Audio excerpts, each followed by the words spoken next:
vous parler d'un cas, le cas de Josué, un patient jeune qui présente une dent mortifiée. La dent étant asymptomatique, on a choisi de traiter le problème par le recouvrement avec une facette pelliculaire EasyFit. Le choix des facettes pelliculaires était motivé surtout par le côté non invasif, c'est-à-dire qu'on ne va pas délabrer la dent, simplement par un recouvrement donc de la dent causale et de la dent voisine. Donc les dents qui présentent des taches, des érosions, des malpositions peuvent être traitées par ce cas-là d'une manière simple et efficace.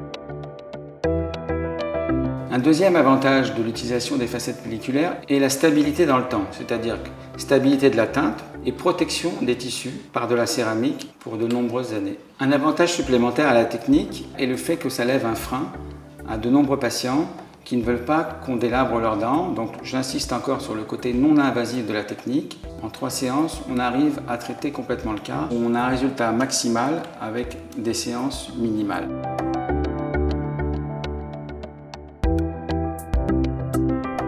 Nous voilà au fauteuil avec Josué, avec une dent décolorée, mortifiée, donc brunâtre, qui apparaît complètement brunâtre sur l'arcade, et la 11 voisine, un angle ébréché. Josué à la base voulait restaurer que la dent mortifiée. On a convenu ensemble qu'on allait finalement faire les 2 centrales, parce qu'il faut toujours travailler en symétrie pour avoir un résultat esthétique optimum. Si on restaurait qu'une seule des 2 centrales, le patient aurait eu une surépaisseur en fait de 3/10. Esthétiquement ça se voit. On travaille dans des lingotins, on usine des lingotins de différentes translucidités qu'on vient ensuite maquiller. On peut réussir à compenser une différence de teinte entre 2 dents grâce à cette opacité qu'on va pouvoir avoir pour avoir vraiment une harmonie entre les 2 dents.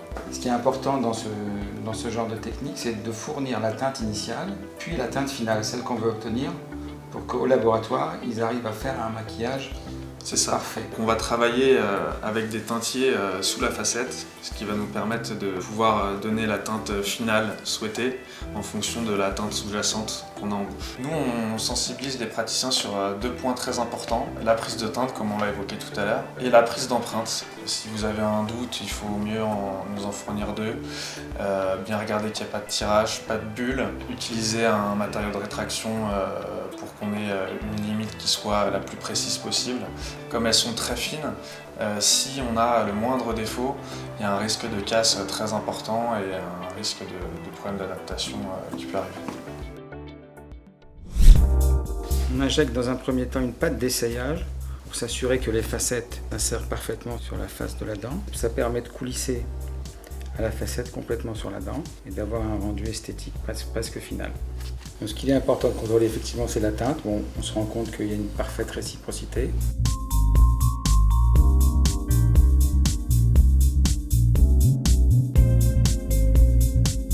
On dépose les facettes pour préparer maintenant les dents au collage.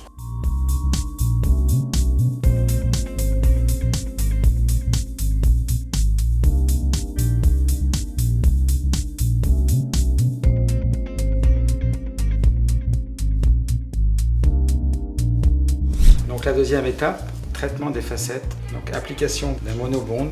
Ce liquide est en fait une combinaison de l'acide fluorhydrique et du silane.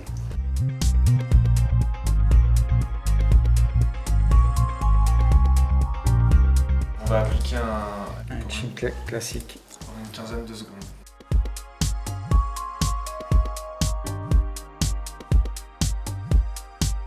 Il est important de passer partout.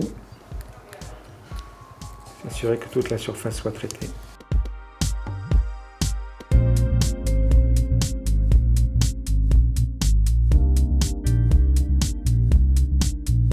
Donc, deuxième étape, après l'etching, l'application du bonding classique, de manière abondante, on recouvre bien, donc ça doit être vraiment très très brillant.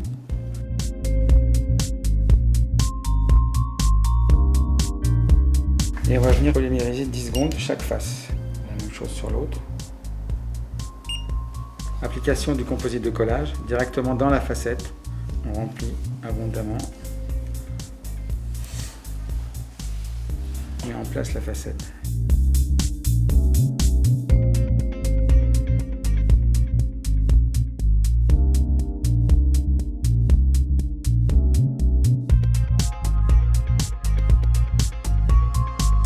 remplissage de la deuxième facette.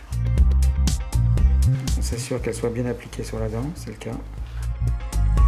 La flèche polymérisation, 2 secondes par côté.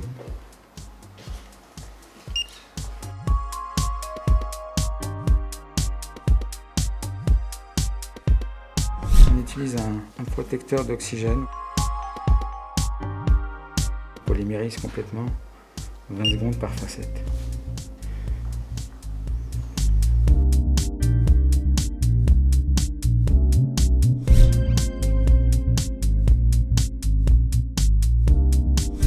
On passe au polissage maintenant. Donc, pour polir avec des fraises turbine bac jaune et un spray très abondant et fourni. On va venir faire en fait mourir le bord de la céramique sur la face de la dent et barber ainsi les excès de composite.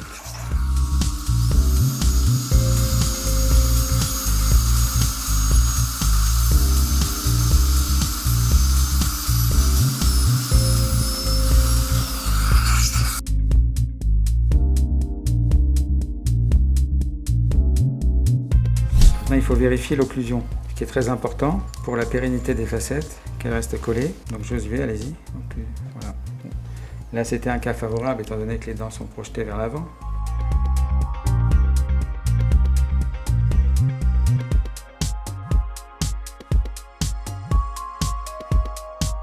On voit qu'il y a encore des petits points d'impact sur le bord libre des incisives, donc on va s'assurer que ce soit parfaitement éliminé.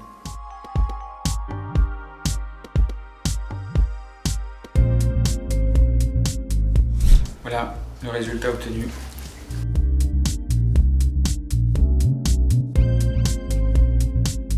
Le résultat est vraiment super bien et très naturel aussi, c'est ça qui me fait plaisir.